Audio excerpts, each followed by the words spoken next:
박앵커의 출근 전입니다. 오늘의 이슈 곧장 시작하죠. 두술라라는 거 많이 들어보셨나요? 이게 무엇인지 그리고 어떤 이슈 속에 이게 부각이 된 건지 살펴보도록 하겠습니다. 오늘은 이슈터뷰 형식으로 진행이 되는데요. 자, 두술라가 뭐야부터 질문을 던져보죠. 두산중공업과 테슬라를 합친 말입니다. 어느 순간 그래요. 급등하는 종목의 별명으로 슬라가 붙기 시작합니다. 대표적인 게 바로 흠슬라죠. HMM. 테슬라가 1년 사이에 지난해 740% 올라가면서 급등주의 새로운 별명이 생기는 게 바로 슬라. 흠슬라는 어느 정도 올랐나 계산을 해봤더니요. 작년 1월부터 올해 5월까지 1300%에 육박하는 흐름, 1247%의 상승을 기록했습니다. 흠슬라. 그러니까 두산그룹주가 요즘 올라가니 두슬라 이렇게 별명이 새롭게 생긴 건데 그럼 다음 질문을 우린 또 던지게 되죠. 그만큼 올랐어? 네, 올랐더라고요. 올해 연초부터만 짤막하게 계산을 해보면 두산중공업은 84%, 두산인프라코어는 90% 넘어가는 상승, 두산도 67%, 두산바켓도 76%의 상승률을 기록하고 있습니다.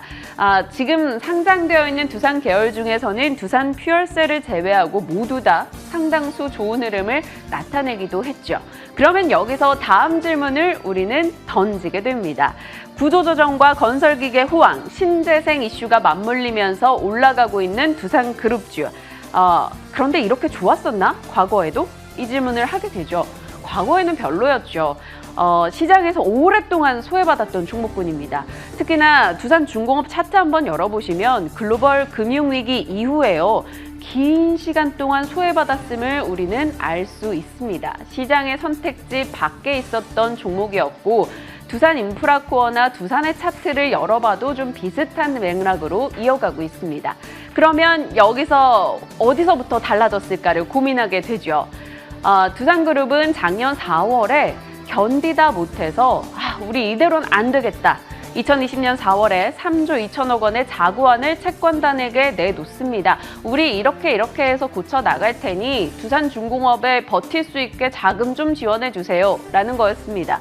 그러면서 그 자구안의 계획 속에서 하나 둘씩 갖고 있는 자회사들이 매각되기 시작합니다. 클럽모, 두산타워, 솔루스, 모트롤비지 그리고 마지막 절차인 두산인프라코어까지 팔게 되죠. 그러면서 시장에서는 성장 동력 잃어가는 거 아니야? 라고 걱정을 했는데 딱 자구안을 내놓고 1년이 지난 지금으로서는 성공적이었어 라는 평가를 받습니다. 두산은 실적이 4배 이상 증가했고요. 두산중공업도 흑자 전환했고 두산바켓이나 두산인프라코어도 10년 내 최대 실적을 내놓기 시작합니다. 조금씩 달라지고 있는 거죠. 자, 두산중공업 최근의 흐름 보시면 와우, 아까 차트랑은 너무나 다르지 않습니까? 지금 10% 상승한 금요일장까지 해서 종가상으로 25,000원을 기록합니다. 그러면 다음 질문, 왜 올랐어요? 라는 질문을 하게 되죠. 한미회담 뒤에 딱 2주 사이에 80%가 올라왔는데 왜 올랐나? 시장에서 꼽는 이유를 모아봤습니다. 한국과 미국의 정상회담에서 원전 협력 이슈가 있었고요. 그리고 탄소 중립으로 가기 위해서는 결국에는 신재생만으론 에너지 수급이 안 된다. 원전은 필요하다 이런 인식이 생겨났죠. 탈원전 정책 기조 이제 탈피하는 거 아니야? 이런 기대까지 맞물립니다. 이 모든 게 말해주는 건 딱 하나입니다. 아직 원전 필요해 라는 목소리를 내고 있는 거죠. 그렇다면 원전 기술, 국내에서 원전 제작 기술을 거의 유일하게 갖고 있는 두산중공업이 뭐라도 하지 않겠어? 이런 기대감 속에 두산중공업은 올라갔던 겁니다. 두산중공업 그렇다 치고요. 그럼 두산인프라코어는 이 와중에 왜 올라? 라는 질문을 하게 되죠. 두산인프라코어도 최근에 꾸준히 올라왔어요. 10거래 연속해서 상승하면서 지난 금요일장 종가상 15,450원의 현재가를 기록합니다. 두산인프라코어는 팔려가는 마당인데 주가가 좋았죠. 앞서 말씀드렸다시피 자구안의 마지막 계획인 두산인프라코어 매각 착착 진행 중입니다. 팔려가는 마당에 왜 좋았나? 글로벌 경기 부양책들이 나오면서 인프라 투자가 늘어났고 건설 경기가 호황을 이뤘기 때문입니다. 굴삭기, 엔진 이런 거 파는 업체다 보니까 주목을 받았죠. 두산인프라코어는 이제 분할돼서 투자 부분은 두산중공업으로 그리고 사업 부분은 현대중공업 지주로 팔려가게 됩니다. 일각에서는 결국에는 두산인프라코어의 투자 부문이 두산중공업으로 합병이 되다 보니까 이 인수 과정에서 갭 메우기 현상, 그래서 두산중공업 올라가니 두산인프라코어 따라가는 거다, 이런 얘기도 나옵니다. 하이투자증권은 두산중공업 상승이 계열사에 온기를 줬다라고 표현을 하고 있네요. 여기서 다음 질문을 하게 되죠. 두산인프라코어가 팔린다면 두산인프라코어가 갖고 있는 두산밥켓의 지분 51% 이것도 같이 팔리는 거야? 아니었습니다. 두산이 끝까지 이것은 지켜가겠다라며 두산밥켓에 대한 강한 의지를 드러냈는데요. 두산인프라코어가 갖고 있는 51% 지분은 그룹 내에 잔존하게 됩니다. 그에 따른 화답을 보여준 걸까요? 바이든 수혜주로 꼽히면서 두산밥켓은 10년 만에 최대 실적을 냈습니다. 왜? 미국의 주택시장이 호황을 보였는데 건설 장비를 미국에서 주력으로 판매를 하다 보니까 이 두산밥켓의 실적이 같이 올라갈 수밖에 없었던 거죠. 최근에 두산은 건설기계 사업을 두산밥켓으로 몰아주기를 하고 있습니다. 이렇듯 몇 개 안 남은 계열사인데 꽤나 잘 나가고 있는 두산그룹주 얘기고요. 두산밥켓까지 살펴봤습니다. 이제 두산그룹에 대한 평가가 좀 달라지고 있다는 걸 많이들 느끼셨을 것 같아요.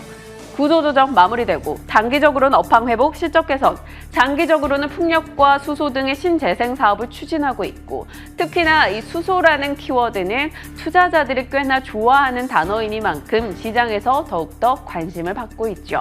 그럼 여기서 다음 우리는 또 걱정스러운 질문을 하나 던지게 되죠. 이렇게 오르면 공매도 부담 있지 않아? 네, 증권가에서는 단기적으로 부담 분명하다라고 말합니다. 그리고 두산중공업 6개월 내에 정식 투자 의견을 낸 증권사가 거의 없다라는 것도 하나의 리스크로 꼽히고 있고요. 6월 4일에 공매도 대금 지난 금요일에 꽤나 많이 늘었대요. 증시 내에서 18% 정도 증가했는데 그중에서 코스피 1위 두산중공업이었다고 합니다. 그리고 공매도가 나올 것으로 예상되는 대차장고도 최근에 늘어났는데 1위가 삼성전자, 2위가 두산중공업이었다라고 하네요. 물론 이게 반드시 주가 하락으로 이어진다라는 건 아니지만 분명히 두산중공업 지금 부담스럽다라는 데는 모두가 동의를 하는 것 같습니다. 다만 길게 봤을 때는 분명 기대 요소는 있는 것 같아요. 5월 21일에 거의 유일무이하게 두산중공업에 대해서 투자 의견을 냈습니다. 대신증권 가능성을 봤다. 왜냐하면 원전 이슈가 부각된다면 대형과 소형과 해체 기술까지 다 가지고 있는 유일한 업체이고 풍력 터빈과 수소 연료 정지 등의 신사업을 하고 있다. 이게 분명히 주목을 받을 거다. 다만 사업별로 안정까지는 시간이 필요하고 이제 막 흑자 전환을 했기 때문에 앞으로가 어떻게 될지는 지켜보겠다라며 목표 주가를 제시하진 않았었습니다. 시간을 두고 좋을 것이다 라며 보겠다라는 거죠. 어찌 보면 지금 당장 사라는 아니었지만 그래도 지켜볼 포인트는 5월 21일경에 제시를 했던 건 아닐까 싶네요. 자, 두산중공업 부담스럽다라는 목소리가 많이 나오고 있는데요. 시장의 이 참가자분들께서 이 두산중공업에 대해 관심을 두고 계신다면 분명히 이러한 내용은 다시 한번 두드려 봐야 될 것 같습니다. 박앵커의 출근 전이었습니다.